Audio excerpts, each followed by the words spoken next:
Ladies and gentlemen, welcome back to the channel and welcome to the Call of Duty Black Ops 7 Season 1, and this is probably going to be the most honest review that you're going to hear on YouTube. And before this video gets started, you guys should go ahead and hit that subscribe button. We're on the way to 3,000 subscribers and I'd love to hit it before December 25th. You know what I'm saying? Christmas time. Let me hit 3K. Anyways, love you guys. Let's get right into it. Now, the whole reason I'm filming this now and not, when the season first came out is because I wanted the content to stew a little bit. I wanted to get comfortable with it. I really wanted to get to know it. So that's why this is like a few days late, because I feel like most people just throw their opinions out there and they don't actually let the content sit and let it stew and get comfortable with it like I did. But yeah, let's get right into it. So I got a lot of notes that I took down and we're going to start off with all of the good things that I found about season 1, and then we will transition into the bad things that I found about season 1. And trust me, there's quite a few bad ones and also quite a few good ones, and the bad ones, I'm not sure if they outweigh the good necessarily yet.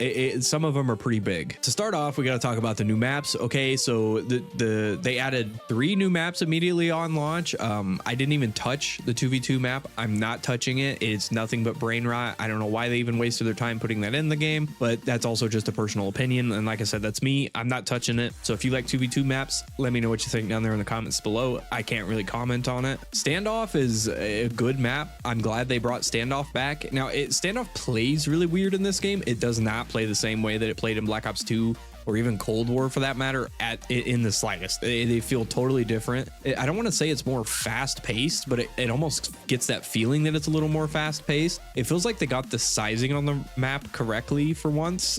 Like usually when they bring back old maps, they always get like the sizing wrong and then they play weird. They've actually done a really good job with a lot of the Black Ops 2 remasters so far in Black Ops 7. So Standoff is definitely a good addition to the game. It plays really well. It flows really nice. And yeah, there's nothing bad to say about Standoff, to be honest. It's Standoff. It's a good map. So the next map is Utopia. I really like Utopia. I think it's a great Call of Duty map. It's a little more complex than your standard like 3-lane map. There's a lot of ins and outs and there's some elevation to it, just a little bit. But overall, it plays really well.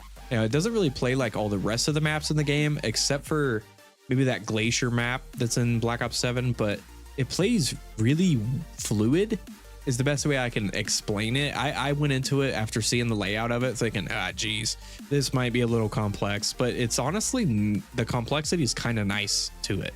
Like, it's the best way I can say. It's just an overall good addition to the game. It's probably the best DLC map that Black Ops 6 or 7's had. Obviously, this is the first DLC we've had for BO7. It's better than every DLC map in Black Ops 6, I can tell you that much, aside from maybe WMD. I think that was a map that they added to that game, but yeah, it's a good map. Now, Fate is the other DLC map. It's the other 6v6 map that they added. The best way I can explain it is that it's odd. It's a 3-lane map. It's a little smaller, but there's portals on the map that you can go through and get to a different lane. I'm not really a fan of this. It's not really my style. It's not a bad map per se, but it's definitely not what I'm looking for in a Call of Duty map. It's unique. It's interesting. It's something different. They tried something new. That's cool that they're innovating. I'm glad they're not just copy and pasting like certain things from certain maps into the new one, into new maps, but it's not really my taste, to be honest. It flows weird. It plays weird. Just not really a fan of it, and I didn't want to put that in my negative section because the maps in this update are a W in my opinion. So now we need to move on to the weapons that they added for season 1.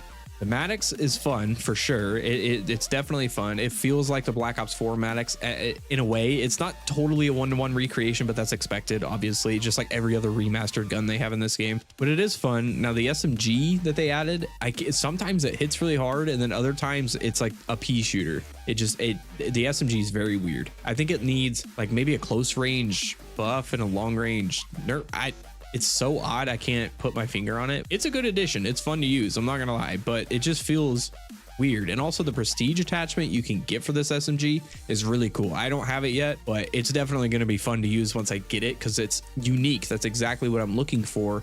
And new additions to this game is unique things to use, because in Black Ops 6, everything was so bland. It was always like 30-round magazine, fast fire rate, SMG or AR. It was so boring.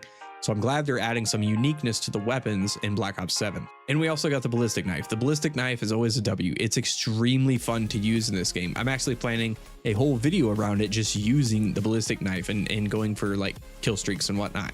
So the ballistic knife is extremely fun to use, and I'm glad they put it in the system that they have to unlock it, which is in the weekly challenges, instead of putting it like just in the battle pass like every other, you know, weapon we got this season. It's in a weekly challenge, so you can get it either faster or slower depending on how you or when you want to unlock it. And I think that is a really cool way to add, you know, new things to the game, is in weekly challenges and not necessarily battle passes or really boring events. They also added Nuketown to private match. Finally, I don't know why they didn't do this when they launched Nuketown.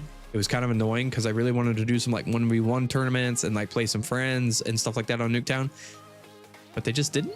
So we got it now, and it plays like Nuketown. Obviously it's Nuketown. When you 1v1 people, you 1v1 like it's Nuketown. I don't know if there's an Easter egg in it yet. I was watching Burke Music use it and try and do it, and it didn't work. So I'm confused if there's not an Easter egg or there is an Easter egg. And if there is, nobody's figured it out yet. However, there is one bug on Nuketown. So when you go in Nuketown and you turn your radar to constant, you get a weird 256 number right on top of your character on your mini map. It's very confusing, and I'm not sure why it's like that.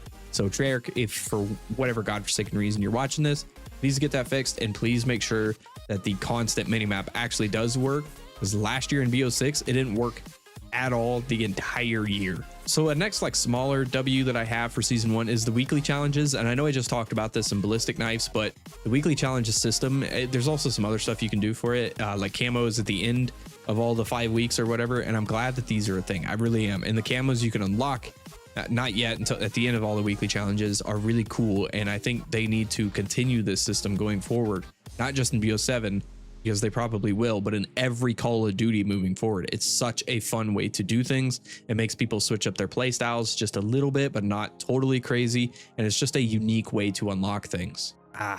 So now we need to get into the bad about season 1. And there's a few, and they're not like totally game breaking. Some of them might be at the end of this. So my first bad for this season 1 update is the maps. While they are okay, and I really like Standoff, I feel like they're a little lackluster. I wish that we would have swapped the 2v2 map for Meltdown right away, but this is just personal opinion, obviously. Again, but that's why I'm making this video. It's my impressions. So if you don't like my impressions, let me know in the comments.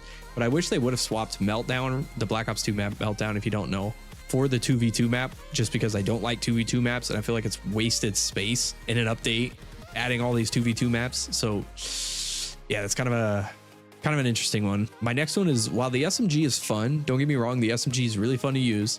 I feel like they could have put the ballista in now and the SMG in later, and that's also an opinion, by the way. I feel like not as many people use snipers, so they would have been better off just having an AR and a sniper, and then have everybody excited for the SMG later in the season, because you know they have to make their retention, so they have to, you know, space out content and stuff like that, which is, they've done that for years. But yeah, I really wanted the ballista right away on launch, but I don't even know when we're gonna get it. Like the end of January, middle of January. We're so far out from getting the ballista, it's driving me crazy. So my next one is the new Astra Melora event, and I should have put this in the positives, but the Astra Melora map is actually really fun, and it plays the Pack-a-Punch music when you're close to it, and I think that's such a W. It is the OG Pack-a-Punch machine, but your guy doesn't stick his hands in and crack his knuckles and then pull the weapon out, which sucks. Maybe that is a what do you call this thing, a cursed mode thing or not? I don't know. I'm not a huge zombie player. I do like doing the Easter eggs. I haven't done this one yet, but the map is really cool. Now, I'm not a zombies player, so if you don't think it's cool and you are a zombies player, sorry, bud. I find it really cool. I find it enjoyable. So yeah, the thing about the event that sucks for the new zombies map is it's just another XP race. You're just racing against the scoreboard. The camos you unlock for it are really cool. I think they would have been better off having people do challenges in the new Astra Malorum event or in the new Astra Malorum map to unlock these camos, because now I feel like a lot of people are just going to go and farm, or the new Diner survival map, and just farm zombies that way to get a lot of XP instead of actually going and playing your new map and trying it, which that sucks. And also these XP races are really boring. They could have planned this event so much better, and I hope they're not planning on these XP events for every single event. We've had 2 of them now, and I'm not a fan of it, really. So this one's kind of more heavy personal opinion, but I think they should focus on adding Black Ops 2 content with new content for future seasons, and not so much Black Ops 4 content. Hear me out on this one. And even if they don't have to put new content in, just put some Black Ops 2 content in. because I love Black Ops 2 and I was really hoping to get every single Black Ops 2 map remastered.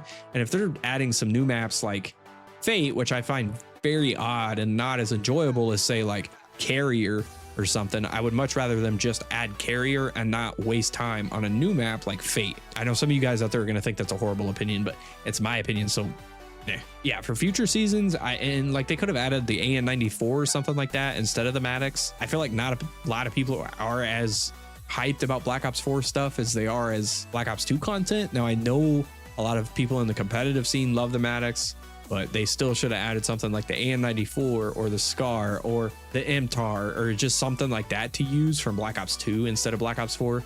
Maybe that's a hot opinion, but I love Black Ops 2 stuff. They should have done more of it. And I really hope they do more Black Ops 2 stuff instead of just a map here and there in the future. So my last and final point for season 1, I don't know, this could just be placebo, or it could be me going insane, or maybe I'm just somehow magically getting worse. Who knows?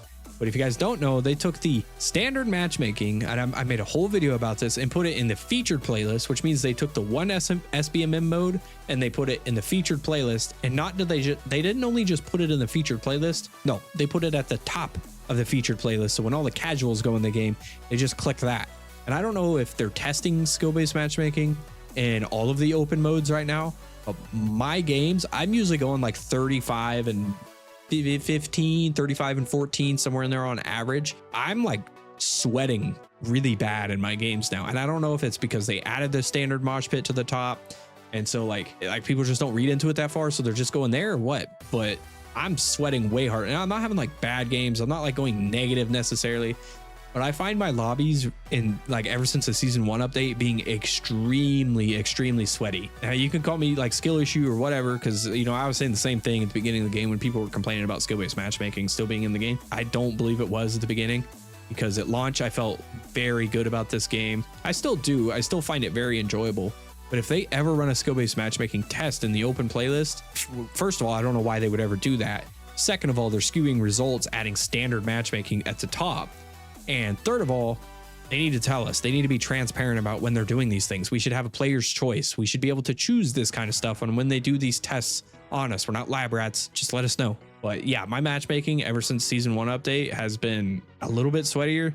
It's not like it's not a crazy amount. It's not like way different, but it's like a significant amount more sweaty now than it was then. And there could be two reasons for this. The one's, like I said, they put the thing at the top, and so like a lot of your Bob and Tom are clicking on that and they're going into it and not reading far into it. So I just don't get those lobbies when I just queue for a normal team deathmatch. Or two, they're testing SBMM again, and they're trying to see which one gets more playlist, the open playlist, because it's open and players think that's the open play. So they're trying to see, oh, it's just the wording that makes people, queue out faster or back out or not get as much attention or whatever. Yeah, I feel like my matchmaking is definitely a lot different now than it was at the beginning of this game's launch, even all the way up until 2 days ago before season 1. Yeah, those are my thoughts. Overall, I think it's a good season, but I also think there's a lot of room to work, and the content that we got is pretty cool.